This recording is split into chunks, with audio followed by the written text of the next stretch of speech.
अध्याय 9 त्रिकोणमिति के कुछ अनुप्रयोग। इस अध्याय में हम अध्ययन करेंगे कि वास्तविक माप के बिना त्रिकोणमिति का उपयोग वस्तुओं की ऊंचाइयों और दूरियों ज्ञात करने में किया जाता है। आपको अगर वास्तविक माप नहीं पता है तब भी आप ऊंची वस्तुओं और दूरियों को ज्ञात कर सकते हैं त्रिकोणमिति का प्रयोग करके। इसमें दृष्टि रेखा प्रेक्षक की आँख से, प्रेक्षक है आँख है उससे अगर वो किसी वस्तु को देखने में आँख जो कोण बनाती है क्षैतिज रेखा के साथ, क्षैतिज रेखा जमीन की रेखा जहाँ पर आँख स्थित है, तो आँख से क्षैतिज रेखा और दृष्टि रेखा के बीच जो कोण बनता है वस्तु को देखने के लिए, वो कोण की जो रेखा है इसको हम बोलते हैं दृष्टि रेखा। चित्र में ओपी क्या है? दृष्टि रेखा है। उन्नयन कोण, उन्नयन कोण जब कोई वस्तु आँख से ऊपर हो तो दृष्टि रेखा क्षैतिज रेखा के साथ जो कोण बनता है उसे हम कहते हैं उन्नयन कोण। दृष्टि रेखा का क्षैतिज रेखा के साथ, दृष्टि रेखा और क्षैतिज रेखा है और वस्तु कहाँ है? आँख से ऊपर की ओर, तब कौन सा कोण बनेगा? उन्नयन कोण। कोण XOP ये कौन सा है? उन्नयन कोण है। और P क्या है? ये वस्तु है। XOP कोण उन्नयन कोण है। आँख से ऊपर हो वस्तु तब। अनुमान कोण, अनुमान कोण जब कोई वस्तु आँख से नीचे हो, हम ऊपर खड़े हैं किसी पहाड़ी पर या मीनार पर और वहाँ से किसी नीचे की वस्तु को देख रहे हैं, तो जब आँख से नीचे वस्तु आँख से नीचे हो तो दृष्टि रेखा और क्षैतिज रेखा, क्षैतिज रेखा ये कहलाएगी आँख की सीध वाली रेखा, और दृष्टि रेखा ये जो कोण बनाएगी तो उसको हम बोलेंगे अवनमन कोण। XOP ये अवनमन कोण है। अवनमन कोण कब बनेगा? जब हम ऊपर होंगे, ऊपर से हम किसी वस्तु को नीचे की ओर देखते हैं, नीचे कोई वस्तु जा रही है तो वो कहलाएगा अवनमन कोण, और जब हम नीचे हैं और हम ऊपर की ओर की कोई वस्तु को देखते हैं तो वो कहलाता है उन्नयन कोण। अब प्रश्नावली 9.1 का पहला प्रश्न है, सर्कस का एक कलाकार एक 20 मीटर लंबी डोर पर चढ़ रहा है जो अच्छी तरह से तनी हुई है। सर्कस का एक कलाकार है 20 मीटर लंबी डोर पर चल रहा है, यहाँ चल रहा है उस डोर पर जो भूमि पर लगे एक सीधा खंबा है, सीधे खंबा है ये भी, उस पर सिरे पर बंधी हुई है और दूसरा सिरा उसका ज़मीन पर स्थिर किया गया है। कोण कैसा बन रहा है इसका? इसका ज़मीन से कोण बन रहा है 30 डिग्री का। आपको बताना है खंबे की ऊंचाई क्या होगी। तो मानते हैं हम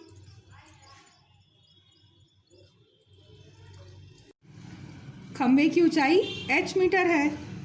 h क्या है? AB बराबर h मीटर, तो AB बराबर है h मीटर। और डोरी की लंबाई दे रखी है आपको,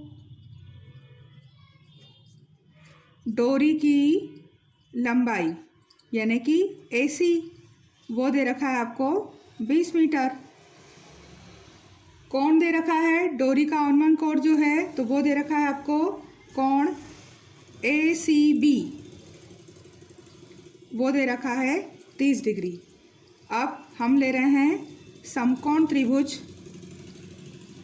ABC में डोरी की लंबाई दी है और खंबा दिया है आपको, यानी कि खंबे की ऊंचाई निकालना है तो AB और बटे में अनुपात ले रहे हैं हम AC, AB के बटे में AC अनुपात। AB क्या है? समकोण त्रिभुज में लंब है, और AC क्या है? कर्ण, यानी लंब बटा कर्ण का अनुपात होता क्या है? लंब बटा कर्ण होता है साइन, और थीटा है न्यून कोण 30 डिग्री का। AB h metre, AC 20 metre और साइन 30 का मान 1/2 होता है। साइन 30 का मान त्रियक गुणा करेंगे, 2 का गुणा h में 2h बराबर 20, तो h बराबर आएगा 20/2। 2 से कटेगा 20 कितनी बार? 10 बार, 10 मीटर, यानी कि खंबे की ऊंचाई कितनी होगी? खंबे की ऊंचाई 10 मीटर है। प्रश्न दूसरा है, आंधी आने से एक पेड़ टूट जाता है और टूटा हुआ भाग इस तरह से मुड़ जाता है कि पेड़ का शिखर जमीन को छूने लगता है। ये पूरा पेड़ था, आंधी चलने से ये पेड़ टूट गया और टूटकर इस तरह ज़मीन पे छुआ कि इसका जो सिरा था, जो पेड़ का ऊपरी सिरा था, वो अब ज़मीन पर छूने लगा है और इसके साथ 30 डिग्री का कोण बनाता है। ज़मीन को छूकर ज़मीन से कितने डिग्री का कोण बनाता है? टूटा हुआ टुकड़ा 30 डिग्री का कोण बनाता है। पेड़ के पाद बिंदु की दूरी, पेड़ के पाद बिंदु की दूरी जहाँ पर ये ज़मीन को छूता है वहाँ से पेड़ के आधार की दूरी आपको दे रखी है 8 मीटर। आपको पूरे पेड़ की ऊंचाई निकालना है। मान लेते हैं हम कि ये जो खड़ा हुआ हिस्सा है पेड़ का वो है h मीटर, और जो टूटा हुआ हिस्सा था x मीटर वो नीचे इधर गिर गया है तो वो है x मीटर। माना कि पेड़ की कुल ऊंचाई h प्लस x मीटर है, क्योंकि ये हिस्सा खड़ा है अभी और ऊपर का जो हिस्सा टूटा है वो नीचे गिरा है x मीटर, तो पूरा पेड़ कितने का होगा, h प्लस x मीटर होगी इसकी कुल ऊंचाई, जहाँ AB बराबर कितना है, h मीटर है और AC बराबर है x मीटर, और BC आपको दे रखा है जमीन 8 मीटर और कोण दे रखा है आपको ACB 30 डिग्री का। अब हम लेते हैं समकोण त्रिभुज ABC में, पहले हम AB निकालना है, तो AB जो भुजा दी है वो और जो निकालनी है वो, तो AB हमें ज्ञात करना है और BC भुजा हमें दे रखी है, तो हम लिख रहे हैं AB के अनुपात में BC। अब समकोण त्रिभुज में AB क्या है, लंब, और BC आधार। लंब बटे आधार कौन सा अनुपात होता है, tan, और थीटा का मान है 30 डिग्री। AB है h, BC है 8 मीटर और tan 30 का मान 1/3। त्रियक गुणा करेंगे तो कर्णी 3h बराबर आएगा 8, यानी h बराबर आएगा 8/3 मीटर। इसको बोल दिया समीकरण 1 हमने। अभी फिलहाल हमारा h का मान निकला। अब हमें x निकालना है, तो पुनः वापस लेंगे हम समकोण त्रिभुज ABC। समकोण त्रिभुज ABC में अब हमें निकालना क्या है, AC, और दी हुई भुजा क्या थी, BC, तो AC निकालना है, BC दिया था। AC समकोण त्रिभुज में है कर्ण और BC है आधार, तो कर्ण बटा आधार क्या होगा, ये sec थीटा, और थीटा है 30 डिग्री का, तो थीटा 30 डिग्री का है। AC कितना है x, BC है 8 और sec 30 का मान कितना होगा, कर्णी 3, 2/3, 2/3। त्रियक गुणा करें, ये मान कहाँ से देखेंगे, हमने त्रिकोणमिति सारणी पढ़ी है पहले, तो त्रिकोणमिति सारणी से इन मानों को देखेंगे हम। sec 30 का मान होता है 2/3, तो कर्णी 3 का x में गुणा, कर्णी 3x बराबर 8 दूनी 16, तो x बराबर आएगा 16 के बटे में कर्णी 3 मीटर। ये समीकरण 2। अब हमें निकालनी है पेड़ की ऊंचाई। पूरी ऊंचाई कितनी है, तो पेड़ की ऊंचाई थी h प्लस x। h का मान आया है आपका 8/3 और x का मान आया है 16/3।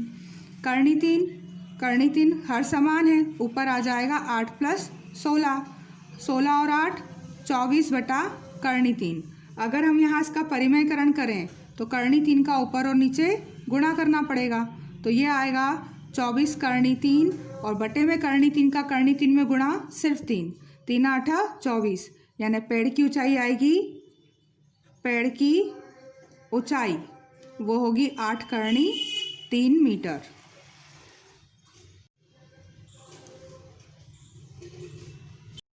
तीसरा सवाल है, एक ठेकेदार बच्चों को खेलने के लिए एक पार्क में 2 फिसल पट्टी लगाना चाहता है। 5 वर्ष से कम के बच्चों के लिए ऐसी फिसल पट्टी लगाना चाहता है जिसका शिखर 1.5 मीटर की ऊंचाई पे हो और भूमि से उसका कोण 30 डिग्री हो, जबकि इससे अधिक उम्र के 5 वर्ष से बड़ी उम्र के बच्चों के लिए वह 3 मीटर ऊंचाई की एक फिसल पट्टी अधिक ढाल की बनाना चाहता है जो भूमि से उसका झुकाव होगा 60 डिग्री का। प्रत्येक स्थिति में आपको फिसल पट्टी की लंबाई क्या होगी ये बताना है। पहली स्थिति क्या है, 5 वर्ष से कम उम्र के बच्चों के लिए फिसल पट्टी है तो वो ज़मीन से कितनी ऊंची है, 1.5 मीटर ऊंची। तो मानते हैं हम, माना कि फिसल पट्टी की लंबाई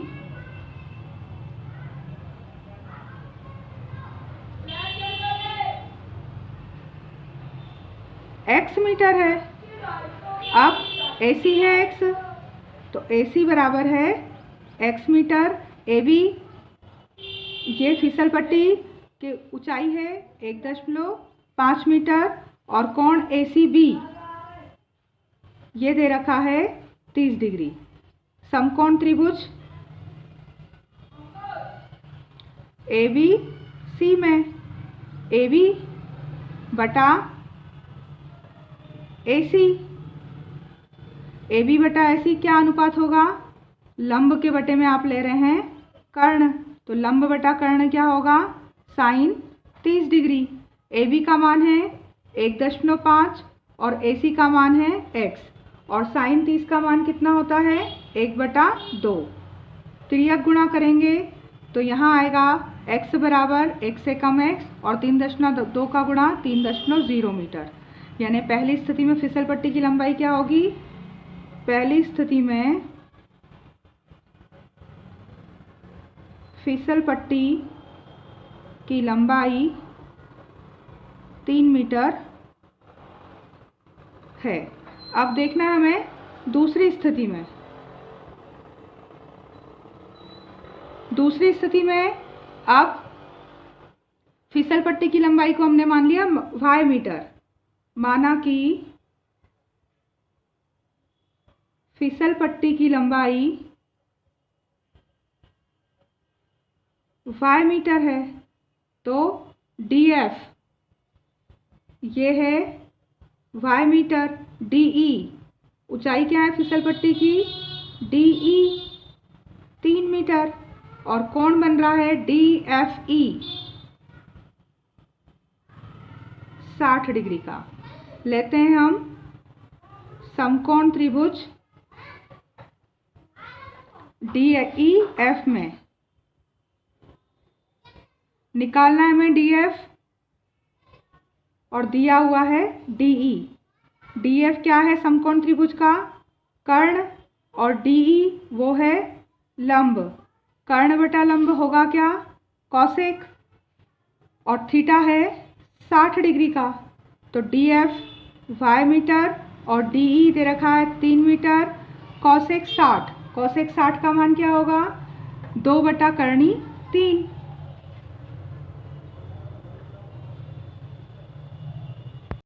करेंगे कर्णी 3 का y में कर्णी 3y और 3 दूनी 6 यानी y बराबर आएगा 6 के बटे में कर्णी 3।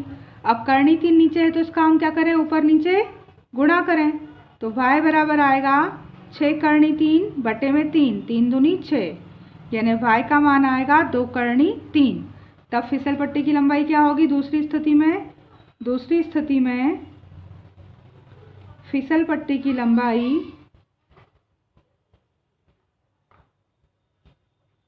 2 कर्णी 3 मीटर होगी। चौथा प्रश्न है भूमि के एक बिंदु से जो मीनार के पाद बिंदु से 30 मीटर की दूरी पर है। मीनार है अभी एक, उसके आधार से 30 मीटर दूर भूमि पर कोई बिंदु है C, उससे मीनार का शिखर का उन्नयन कोण। यहाँ से देखते हैं हम मीनार को तो कौन बनता है उन्नयन कोण? 30 डिग्री का। आपको निकालनी है मीनार की ऊंचाई। मानते हैं हम, माना कि मीनार की ऊंचाई h मीटर है, AB है h मीटर और BC बिंदु की दूरी क्या है मीनार से? बिंदु की दूरी है 30 मीटर और कोण बन रहा है ACB 30 डिग्री का। लेते हैं हम समकोण त्रिभुज ABC में। मीनार की ऊंचाई निकालना है हमें AB और दिया हुआ है नीचे मीनार के आधार से बिंदु की दूरी 30 मीटर BC। AB क्या है? लंब और BC है आधार। तो लंब बटे आधार में अनुपात क्या होता है? tan। थीटा है 30 डिग्री। AB का मान h, BC 30 और tan 30 का मान 1 बटा कर्णी 3। त्रियक गुणा करें, कर्णी 3 का h में गुणा कर्णी 3h, 30 का 1 में गुणा 30 तो h बराबर आएगा 30 के बटे में कर्णी 3। अब इसको हल करने के लिए कर्णी 3 का क्या करें? हम ऊपर नीचे गुणा करें तो h बराबर 30 कर्णी 3 और नीचे कर्णी 3 का कर्णी 3 में 3, 3 का गुणा 3 का भाग दिया 30 में 10 बार, h का मान आएगा 10 कर्णी 3 मीटर। मीनार की ऊंचाई 10 करनी 3 मीटर है। 5वां सवाल है, भूमि से 60 मीटर की ऊंचाई पर एक पतंग उड़ रही है। पतंग में लगी डोरी को अस्थायी रूप से भूमि के एक बिंदु से बांध दिया गया। भूमि पर कोई बिंदु है सी, उससे पतंग की डोरी को बांध दिया। भूमि के साथ डोरी का झुकाव 60 डिग्री का है। यह मानकर कि डोरी में कोई भी ढील नहीं है, तनी हुई डोरी है। डोरी की लंबाई आपको निकालनी है। तो मानते हैं हम, माना कि डोरी की लंबाई x मीटर है, तो AC डोरी की लंबाई है x मीटर। पतंग कितनी ऊंचाई पर उड़ रही है?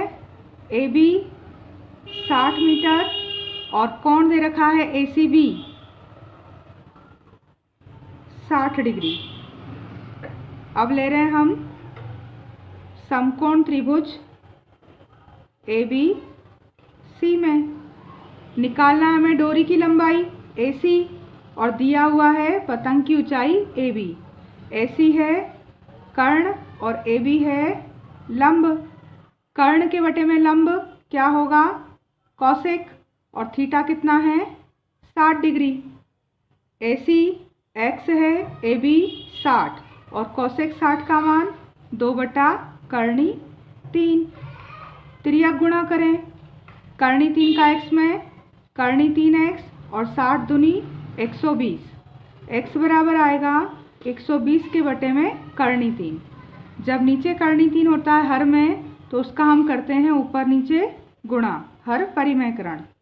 तो 120 का कर्णी 3 में गुणा, 120 कर्णी 3 और कर्णी 3 का कर्णी 3 में 3। 3 से 120 कितनी बार कटेंगे? 40 बार। 40 कर्णी 3 मीटर। यानी कि डोरी की लंबाई क्या होगी? डोरी की लंबाई 40 कर्णी 3 मीटर है। 1.5 मीटर एक लड़का है 1.5 मीटर ऊंचा, जिसकी 30 मीटर ऊंचे एक भवन से कुछ दूरी पर खड़ा है। भवन है पूरा 30 मीटर ऊंचा, उससे कुछ दूरी पर एक लड़का खड़ा है जिसकी ऊंचाई है 1.5 मीटर की।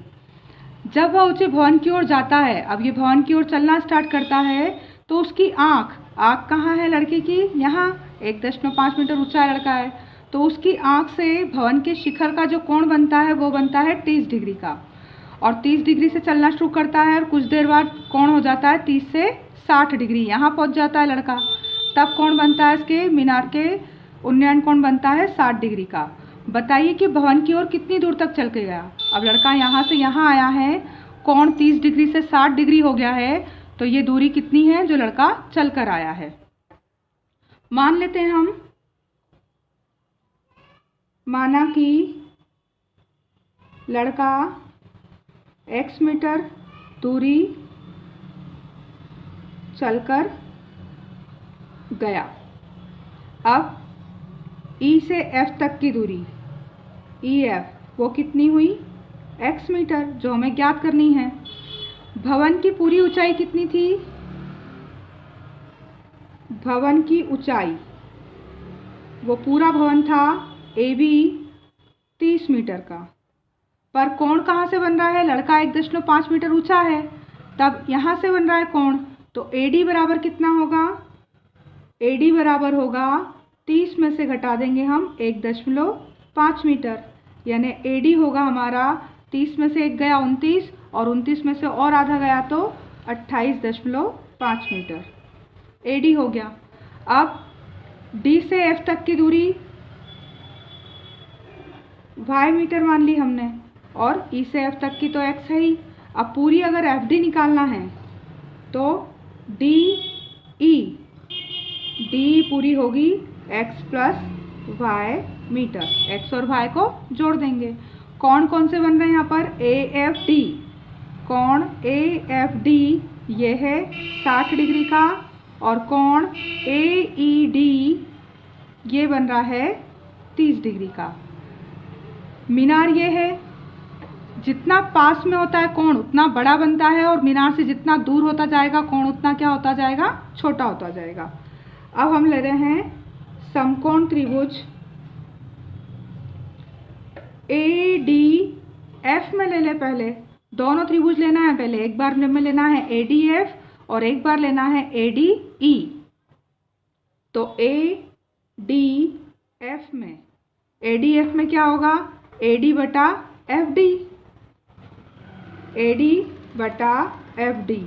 AD है लंब और FD है आधार। लंब बटे आधार क्या होगा, tan, और थीटा है 60 डिग्री। AD का मान कितना बचा है, AD आया है 28.5। 1.5 लड़के की ऊंचाई उसमें से हटा दी। FD y मीटर और tan 60 का मान करनी 3/1। त्रियक गुणा करें तो करनी 3y बराबर आएगा 28.5। y का मान आएगा 28.5 बटे में करनी 3। ये आ गया हमारा y का मान। अब अगर यहाँ y के मान को हम करनी 3 का परिमेयकरण करें तो y बराबर आएगा 28.5 बटा करनी 3 और यहाँ करनी 3 का ऊपर और नीचे गुणा। तो y बराबर आएगा 28.5 करनी 3 और बटे में सिर्फ 3। 3 से 3 नम 27, 0.35 15, यानी y बराबर आएगा 9.5 करनी 3 मीटर। ये y का मान निकला। समकोण त्रिभुज कौन सा लिया था हमने, ADF। अब हमें लेना है ADE। समकोण त्रिभुज ADE में AD बटा DE यानी कि लंब बटे आधार, ये भी होगा tan, थीटा है 30 डिग्री। AD का मान कितना था हमारा 28.5 और DE पूरा कितना है x प्लस y और बराबर tan 30 का मान 1 बटा करनी 3। अब क्या करें इसका हम त्रियक गुणा, x प्लस y बराबर आएगा 28.5 करनी 3। अब y का तो मान है हमारे पास, तो यहाँ हम क्या रख रहे हैं, y का मान रखने पर y का मान रख देंगे तो x प्लस y के स्थान पर होगा 9.5 करनी 3 बराबर 28.5 करनी 3। x का मान आएगा 28.5 करनी 3 में से 9.5 करनी 3 घटा दें तो 0.5 करनी 3 में से 0.5 करनी 3 गया तो कुछ नहीं, 0। 28 में से 9 गया तो कितना बचेगा, 0.5 में से 0.5 गए 0, 28 में से 9 गया 19 करनी 3 मीटर। यानी लड़का मीनार की ओर 19 करनी 3 मीटर चलकर गया।